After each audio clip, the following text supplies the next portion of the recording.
Hello guys, welcome back to SWS Boxing. Delighted to be joined with boxing trainer Max how do you say it?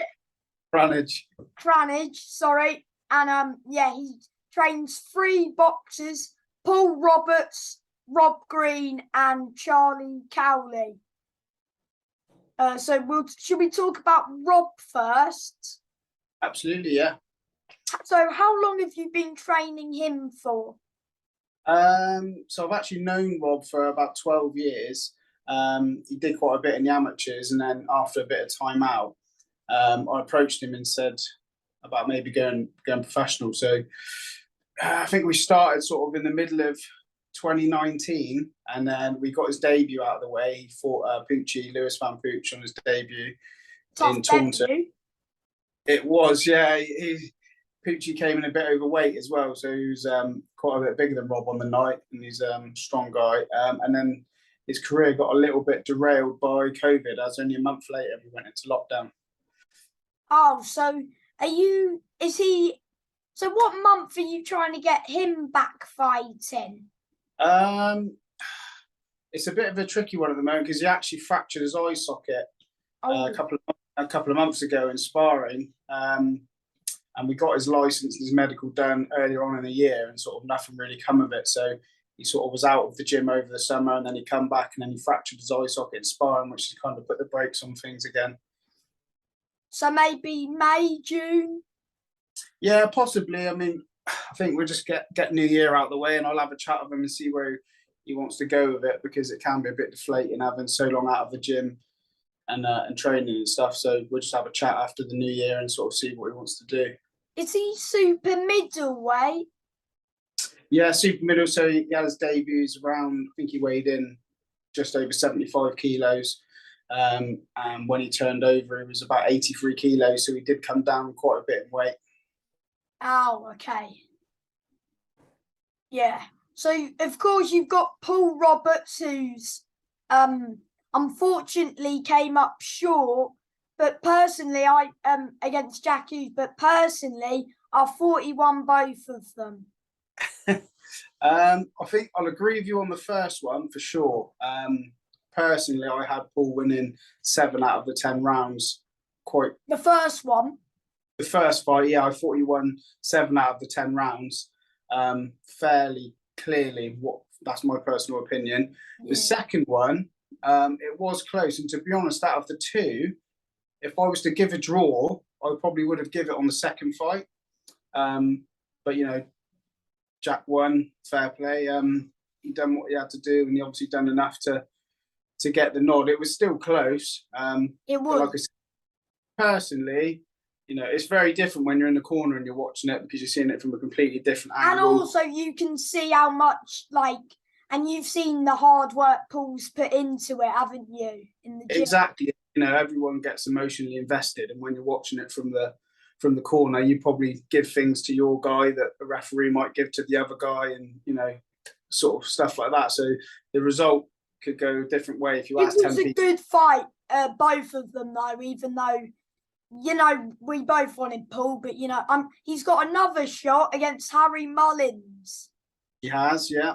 Third time lucky. Well, I hope so. It was third time lucky for Jack, so hopefully we sort of get a same run of the dice. Let's hope so, mate. I'll be there rooting for him. Brilliant. And it'll be great to see you as well win that title with him. Yeah, it'd be good. And his dad Keith is his head coach. He's trained and Lee Wright, his cutman. Yeah, Lee's the cutman. Yeah, he's a great guy as well. He's, you know, it's a lot of experience in the corner there, and 3 different people all together. So, you know, we'll put our heads together and sort of try and do the best for Paul, sort of thing. But we think this time round against Mullins, obviously quietly confident, but you can't go into these things too ahead of yourself. Harry's a good boxer, and Paul has good pressure. Exactly, yeah. Paul's a strong lad at the weight as well. You know, he's always made the weight comfortably, and, you know, obviously, you know, holding the pads for him, I know how hard he can hit, and I don't think losing that extra bit of weight to come down is going to make that much of a difference, because of how comfortably he's made the weight in the past. I mean, Jack Hughes has said that Paul has more power than Mullins. So if there's a knockout, he said it's more likely coming from Paul. I think so too, and I've heard that from a few people. That Harry's not particularly strong.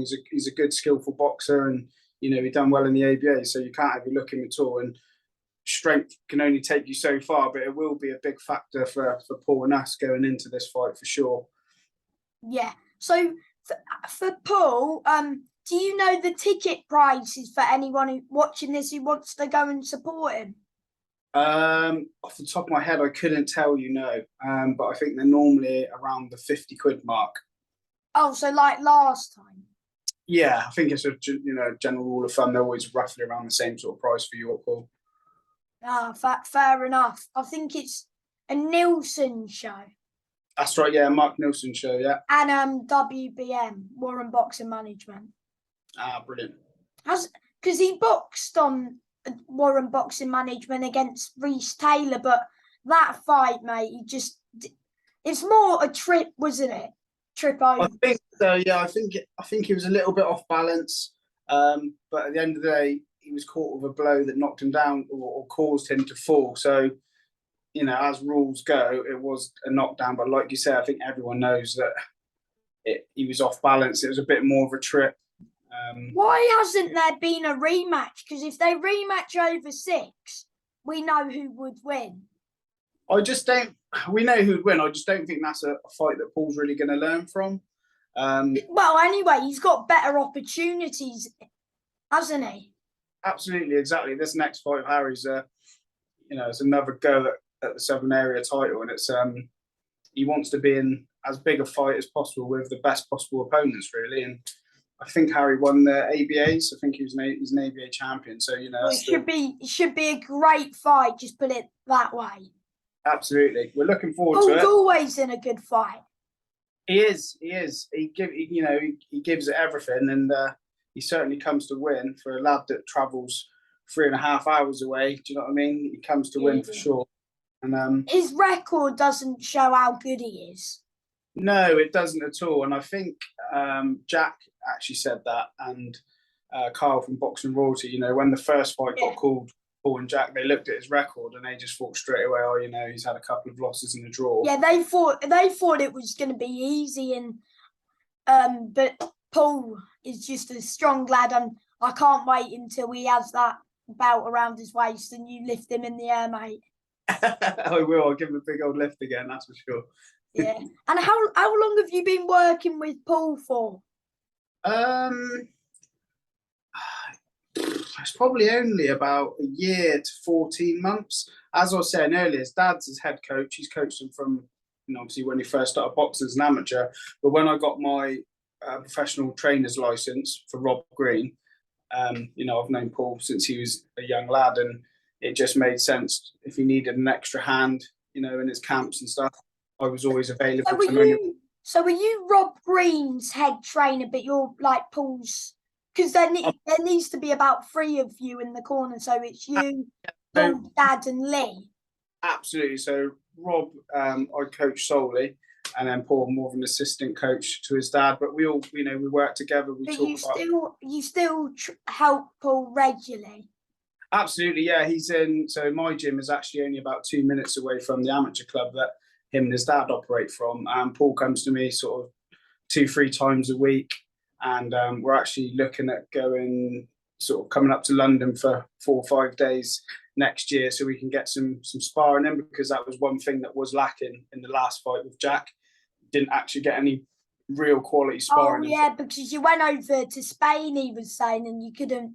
Loads of cancellations and injuries apparently. That's it, yeah. Went up to Unit 41 in Marbella, and we had the likes of Josh Kelly, Liam Williams. What, you were training around them? Yeah, they were in the gym. Mick Conlon as well. Adam Booth was there, obviously. He didn't spar them because they're a bit bigger than them. No, that's the thing. Yeah, that's the trouble. We went out that in the summer. Went there for a week, and there was supposed to be some guys at his weight, but a couple of them were injured. I think Ryan Farag, he was over there, but he had a shoulder injury. There's quite a few super flyweights in London and flyweights. What weight is this fight? Flyweight? Yes, the one weight division lower than what he boxed Jack at. Yeah. Oh, why is that? Do you think he'll be stronger at this weight? Absolutely, yeah, and I think, like I said before, Paul doesn't or hasn't particularly had to struggle to make the weight. You know, you hear some guys having to really, really work to get sort of the last 4 or 5 kilos off. Well, Paul's just, he's spot on with his diet and nutrition, and he just gradually comes down over the course of a camp. And then the week before the fight, he's probably a little bit underweight, if not bang on the weight.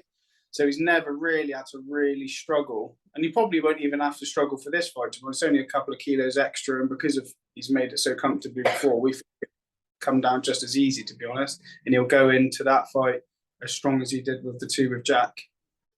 Yes. So how long have you been working with Charlie? So Charlie, probably again, we're looking at about 16 months. He had about, I think it was 16 amateur fights, and then he went on the white collar route for sort of 6 or 7 fights. And then we had a chat, and I said, maybe you should look at going back into the amateurs and having a crack at the championship sort of thing, and sort of using that as a base plate to maybe look at a professional contract sort of year or two down the line, depending on how he gets on. But and what weight would he be? He'd be probably looking at super middleweight as well. He's quite tall at the weight. He's sort of 6'1", 6'2", and he can make. He could spar Rob if when Rob gets better. Yeah, he's done a lot of rounds with Rob already. Actually, Charlie was there in the gym at the same time when Rob was getting ready to have his professional debut. So they've actually done quite a lot of rounds together as well. Do you think Charlie would turn pro? I think that's the hope for anyone, but in the early days of someone's career, you don't know if they're going to develop enough to get that skill set. But I'm hopeful for him. We work together 4 days a week, and he sort of spars in Bristol on a Monday night, and then he's down with me for the remainder of the week. He's as dedicated as they come. He actually came out to Spain with me and Paul to train over there and just sort of be around that environment and watch how these guys train. So it's a different level, generally speaking. That's cool. Do you get nervous, like when you're in the corner, because you know what you want them to do, but you can't do it for them? Yeah, you do as well, especially with someone like Paul, who I've known him since he was about 10 years old. You know what he can do. Do you know what I mean? I've seen him box really, really, really well, so you know what they're capable of, and I think you just hope that they can put that performance in on the night when it really means something. Because I think the best he's performed was his last 2 fights, even though the result hasn't gone his way. Yeah, I think the first fight with Jack, he boxed really, really well. And a lot of people, said that, all the days afterwards, people saying, he boxed really well, he did this well, did that well. He boxed very smart that night. Yeah, because Jack was super aggressive for that fight. He thought he was just going to come in and sort of take Paul out, which I think he said on one of your interviews, actually. And that just played into Paul's hand. He's obviously got a good amateur pedigree behind him. He's dealt with people coming after him time and time again, so he's able to adapt and sort of use that. Of course, as Paul was coming off a defeat to Reece Taylor, who you would expect him to be, well, on paper. Yeah, you would, yeah. That's boxing. I mean, I think even with the knockdown, I still think Paul won the Taylor fight. Yeah, same. But that's boxing. That's how it goes, isn't it? You get these decisions. Unfortunately, we've had a couple, but we're hoping to put it all straight on this next one. So is he in camp yet, or not, like fully in camp? Because so is he just ticking over? He had a couple of weeks off after the last fight with Jack, because his hands were pretty bad. They were really bruised. We thought they might have been... I took a photo with him, didn't I? And he had the ice pack on one of them. That's it. Did he break it, or? I don't think they were actually broken. I think they were spraying or something. Yeah, something like that. But I mean, the bruising was up to his forearms. But yeah, he had a couple of weeks off of that, and then he was pretty much straight back in the gym again. To be honest, he wasn't punching, obviously, Jack but he was said running. That Paul made him blind in that round 9 with an uppercut.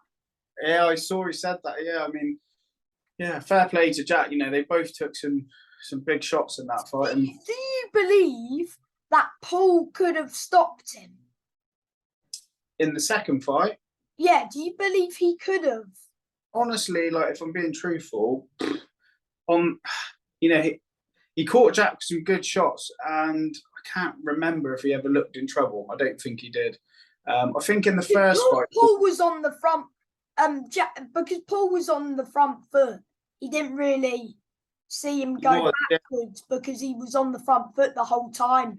he was, and credit to Jack because he kind of boxed it opposite to how he boxed the first fight. And Yeah, so that it was good tactics from Jack and his team. So congratulations to them on that. But it was absolutely, just it was just a great fight to watch in the stands. yeah, it was good. Yeah, they boxed the right fight on the But do you think that Paul can do better? definitely. Like I said, it's not an excuse, but the major factor in the last camp was the lack of sparring. And we're not taking anything away from Jack. He got a decision and he won, and that's great. I do think if Paul had a good couple of weeks of sparring, it would have made the difference because So is that why you're coming to London? Because there's more people around London area. Yes, well, obviously the plan was to go to Spain last year, but it was a good week of training, but we didn't get that sparring. And the trouble is, because you're in Spain, you're limited on options. But we can just get on. 2 hours later, we're in London, and we can visit 4 or 5 different gyms and have it all organised in advance, and we will get those vital rounds of sparring in. Yeah, I think Jack Hughes is now a trainer. Yeah, I seen he got his license. Yeah, I think he wants to stay involved in boxing even now he's sort of retired, sort of thing, which is good. You need to keep people in the sport. Yeah. Is there any amateurs that you train that are coming up, like coming through? Only Charlie really at the minute, just because of like timetables and stuff. I try not to take on too many guys. I do most of my training on a 1-to-1 basis, and there's only so many hours of an evening. But you've got a few to focus on. You've got Paul, as he's doing very well at the minute, and you've got Charlie, and hopefully Rob can start piling in some fights when his eye heals. Absolutely, yeah. How long ago did he do his? It was in October, and it's a real shame that Rob sort of his career come to a stop because of COVID. He had his debut in February, then was in lockdown, and it was pretty much after his debut. Were you expecting? Because of the lockdown, it's just slowed everything down, which is annoying. Yeah, we kept training for a bit, but obviously there was no shows, or there was only like Eddie Hearn show in the garden, and we weren't going to get a call up for anything like that. So we kept training for a few months, but when there's no light at the end of the tunnel, it's hard to stay motivated on both parts, on Rob's part and my part, because you kind of you're obviously keeping in condition, but it's hard to just keep going and going when there's there's nothing happening and the phone's not ringing, and it's just that must have been very hard for you and your fighters when they couldn't get out. I'm sure they wanted to fight, didn't they? That's the hard thing with small hall boxing, because it's all about the ticket sales as well. That helps them.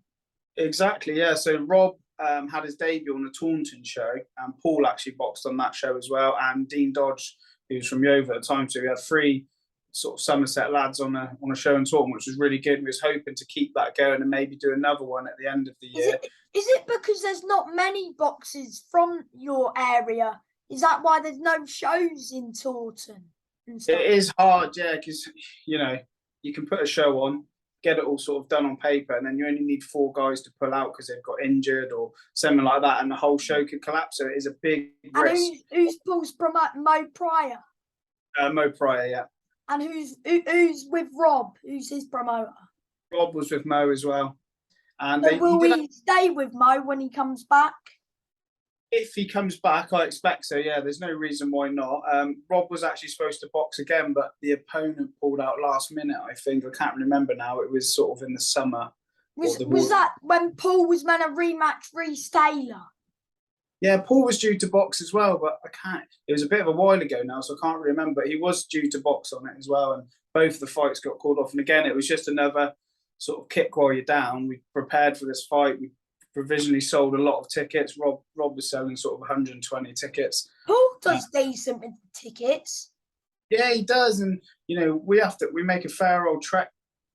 So to bring sort of even 50 people with you is good going because you got the travel, the accommodation. There's a lot of other Yeah, little mate. snacks that go with it. But he's a popular lad from where we are, and he's well liked, so people do make the effort, which is good. Will you? Who do you think? Because there's also a British super flyweight title fight. Would you? Do you who do you think wins, or do you not know them? Who's that with? Sorry. Casey Kademi and Ijaz Ahmad. It's the Couldn't fourth fight. I couldn't tell you, to be honest. I couldn't pick. It's the fourth fight. Ijaz has won one. Two of them have been a draw, but I thought Casey won both of them, which were a draw. But the third time, Casey got robbed. Oh, okay. I haven't seen those. I'm there for Casey. Well, I've interviewed about 5 people on the card, so I'll be there all night rooting for them all, especially Casey and Paul, who were the ones fighting for the titles. Hope they both get the titles lifted above their heads. Brilliant. Yeah, that's going to be a good card for sure that night. Yeah, should be a good night of boxing. And so you did train Dean Dodge for a bit, didn't you? But didn't he have one fight with you? No, he's not. No, we worked together for about 2 or 3 months, but it was after he boxed Reece Bellotti, I think it was. He had a bit of a shoulder niggle that lasted for a while and a bit of tennis elbow that sort of carried on for a few months. So we just decided to sort of leave it for a little bit. And I think he's just signed with a new manager in Birmingham, actually. I can't remember the name of it, but I've seen that. BCB, that's it. Yeah. Johnson. That's the one. Yeah. So I think that's a shame that it didn't work out with you two. Yeah, it's just time and stuff, and there's a lot else that goes into it, and you need to be able to dedicate a lot of time to someone. I think. Do you still want to see him achieve his goals? Oh, absolutely, yeah. Again, I've known Dean for sort of, God, it must be going on 13 years now. Again, we met at the local Yeovil Amateur Boxing Club. But yeah, definitely want to see him go and do well. He had a tough fight for that Southern area title against Reece Bellotti. Yeah, very tough, mate. Very. And he had opponents pull out like left, right, and centre. About 3 pulled out, so it was exactly, yeah. It's hard luck for him as well. But I think Reece Bellotti was above, like just a few levels above him, but it was a late replacement. But Dean still fought his heart out, and he still did very well. Definitely, yeah. I think if he'd boxed the original opponent, he probably would have the area title round his waist. And like you say, that Reece Bellotti was just a few levels above. He's a lot of experience in high level fights. And he's been on TV before, and he's been Matchroom, hasn't he? And absolutely, it's just. Dean done well. He was in there. He will win that area title, Dean. I hope so. I'd like to see him get something out of it. He's dedicated his life to it for the last however many years. So it'd be nice to see him get that strap for sure. So what's your boxing gym called? So it's just my name, just Max Cranage Professional Boxing. And like I say, I'm based about 2 minutes away from the amateur club where Keith and Paul. So what's Keith's gym called? So that is Chard and Ilminster Amateur Boxing Club. Oh, so that's about 2 minutes away from you. So do you use their gym as well? Yeah, like I say, sometimes Paul will come and train with me, or I'll go down to them because I'm an amateur coach for them as well. So when I get time of need, I'll go down and help out the guys down there as well. Did you want to be a pro boxer? I think I like the idea of it, but you got to be good enough. I had boxed as an amateur, and I started a business, had a daughter, and you just run out of time. Did you win like anything as an amateur or not? No, just like club bouts and stuff. Oh, so how many fights did you have? All in all, I did some white collar boxing as well. I had 14 fights. And how many did you win? 9 in total combined. Oh, fair enough, mate. Did you get any knockouts? I think 2 stoppages. Stopped a lad on a home show in Chard that I boxed in a rematch from Exeter, and then stopped another lad down in Portsmouth, Pyramids. That's good. So 2 good stoppages. Yeah, that's fine. A win's a win. Yeah. Well, the main thing is that you get your hand raised. Absolutely. So, was the ultimate goal when you started amateur boxing to be a pro, or why did you Really, switch really, to be a I just trainer? I just started boxing because I wanted to sort of do sport. Really, I never thought, right, I'm going to start amateur boxing, and one day I'm going to become professional. Never even crossed my mind. Really, it was just something to do with my mates and just another sort of sport to do. Really, and like I say, I set up a business at the age of 20, and that straight away took up a lot of time. So wasn't training as much, was doing boxing at the start and sort of just juggling everything. And then I had a daughter when I was 25, which again takes up even more time, and you just start to prioritize things differently. And it was always just a hobby for me, but a bit like what Jack Hughes has done, I always wanted to stay involved in boxing. Yeah. And I enjoy training people, and it's just another way of staying involved in it. And you're helping people try to achieve their dreams. Exactly, yeah, exactly. And when people come into an amateur box club, you never know how far they're going to go, because you could get 10 guys, they're all at completely different levels, but over the coming years this one goes up here and this one goes here, or vice versa. You can't judge a book by its cover, and it's only when you invest time in people you actually see which ones are going to go further and further and further. Yeah. And before I let you go, do you have any advice for someone who wants to? Wait, actually, I've got two. For anyone who wants to be a boxer? If you want to be a boxer, you need to be the first thing you need is the mindset and dedication to put into it, because nowadays, even as an amateur, people are training full time. You've got to put everything into it, and if you just want to do it as a hobby, that's fine. But if you want to go to that next step, then you literally have to make it your life, and probably for quite a few years. Yes. And any advice if anyone wants to be like a trainer? Yeah, I mean, yeah, you just have to love it, because the reward is completely different. You have to be patient, because some people take a long time to get what you're showing them. But just getting You an can't amateur. rush them. No, you can't rush people. You can't chuck them into anything too early. But if you want to become a coach, just get in a gym, be around that environment, learn from people that have got more experience than you, and just be studious, really, and then just take your time and get badged up through the amateurs, and just sort of take it step by step, really. Do you remember the first time you were in a corner? I can't actually remember. No, I've done the corner a fair few times. I can't really remember, but it's another kind of buzz, because even though you're not in the ring, you want that guy to win, so you're in there emotionally with them. Do you know what I mean? And you sort of You're with, and you can see how much it means to the trainer as well.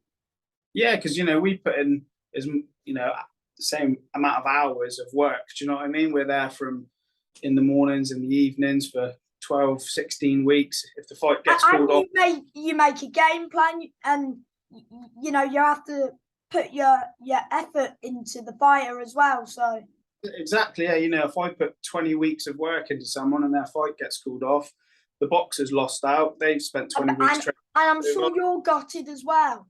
Yeah, exactly. Yeah, I think there was a time when I first started working with Keith and Paul.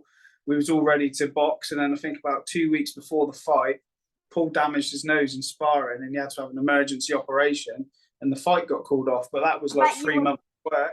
I bet Paul was gutted you, and so was his dad. Absolutely, yeah, because we'd all put work into that camp. So, would you say you've got to be prepared for the shows to get cancelled as well?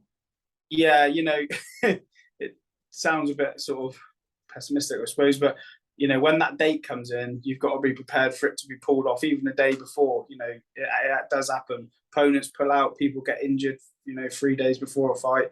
So you do have to prepare for that mentally. Yeah, but hopefully that doesn't happen. Yeah, it's rare, and you do your best to prevent these things, but sometimes they do happen. But most times they go through. Yes. And I want to say a massive thank you for your time, Max. And no problem. Yeah, I can't wait to see you on the 3rd of March with Paul and the title. We'll get a group photo, yeah? Yes, mate, we will. Yeah. Thank you for your time, mate. Enjoy the rest Oh, of no your worries. evening. Cheers, Bye, mate. mate. Cheers. Thank you.